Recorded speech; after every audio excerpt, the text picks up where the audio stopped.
தமிழக சட்டமன்ற தேர்தல்ல தளபதி விஜய் அவர்கள் பெரும்பான்மை பெற்றிருக்காரு அப்படின்னும், கூடிய சீக்கிரமே அவரு ஆளுநரை சந்திச்சு பதவியேற்பு விழா பண்ண போறாரு அப்படிங்கிற மாதிரியான தகவல் தான் சமீபத்தில கிடைச்சிருக்கு.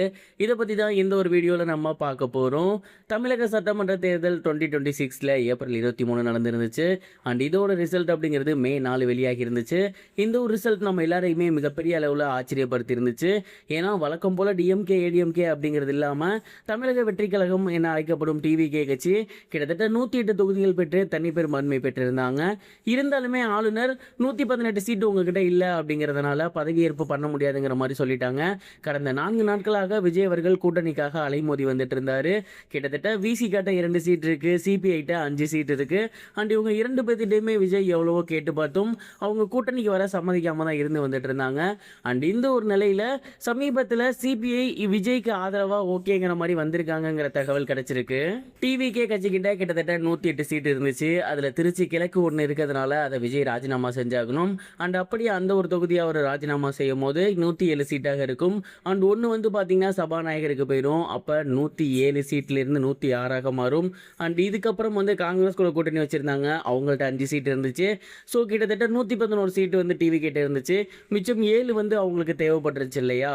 இப்போ சிபிஎம்கிட்ட 5, விசி கேட்ட 2, அது மட்டும் இல்லாமல் அமமுக கட்சியிலேருந்து ஒருத்தர் டிவி கேட்க வராரு. இதனால 119 சீட் வந்து அவங்களுக்கு கிடைக்கும். இப்போதைக்கு சிபிஐ கட்சி வந்து பாத்தீங்கன்னா ஓகேங்கிற மாதிரி சொல்லியிருக்காங்க. சிபிஐல எம் அப்படிங்கிற கட்சி வந்து இப்போதைக்கு கொஞ்சம் ஹோல்ட் பண்ணி வச்சிருக்காங்க. ஆனா இவங்க 2 பேருமே இன்னைக்கு ஈவினிங் 4 to 5 அனௌன்ஸ் பண்றேன் அப்படிங்கிற மாதிரி சொல்லிட்டாங்க. அதே நேரம் விசிகாவுமே மிகப்பெரிய ஒரு ஆலோசனையில இருந்து வந்துட்டு இருக்காங்க. தொடர்ந்து டிஎம்கே கூடயே கூட்டணியில இருக்கிறதா, அப்படி இல்லைன்னா இதை அப்படியே பாதியில விட்டுட்டு விஜய் கூட போய் சேர்றதா அப்படிங்கிற மிகப்பெரிய ஒரு கேள்வியில அவங்க இருந்து வந்துட்டு இருக்காங்க. நாளை காலை 9 மணிக்கு அவங்க சைட்ல இருந்துமே ப்ராப்பரான ஒரு ரிசல்ட் வரும் அப்படிங்கிற மாதிரி எல்லாராலையுமே எதிர்பார்க்கப்பட்டு இருக்கு. ஸோ இதன் மூலயமா விஜய் அவர்களுக்கு அவர் நினைச்ச 118 பெரும்பான்மை அப்படிங்கிறது கிடைக்குது. இன்னைக்கு ஈவினிங் 4 to 5 ஆளுநரை விஜய் அவர்கள் சந்திக்க போறாரு. நாளை காலையில் 10 மணிக்கு விஜய் அவர்கள்ட்ட எல்லாமே ப்ராப்பராக இருக்கும் அப்படின்னும், அதனால பதவியேற்பு விழாக்கான ஒரு சில வேலைகளை ஸ்டார்ட் பண்ண போறாரு அப்படிங்கிறதும் தெரிய வந்திருக்கு. அநேகமாக நாளைக்கு சனிக்கிழமை இல்லையா? ஸோ நாளைக்கு வந்து பேச்சுவார்த்தை முடிஞ்சதுக்கப்புறம் மண்டே போல பதவியேற்பு விழா இருக்கிறதுக்கு அதிகப்படியான வாய்ப்புகள் இருக்கு அப்படிங்கிறது தெரிய வந்திருக்கு.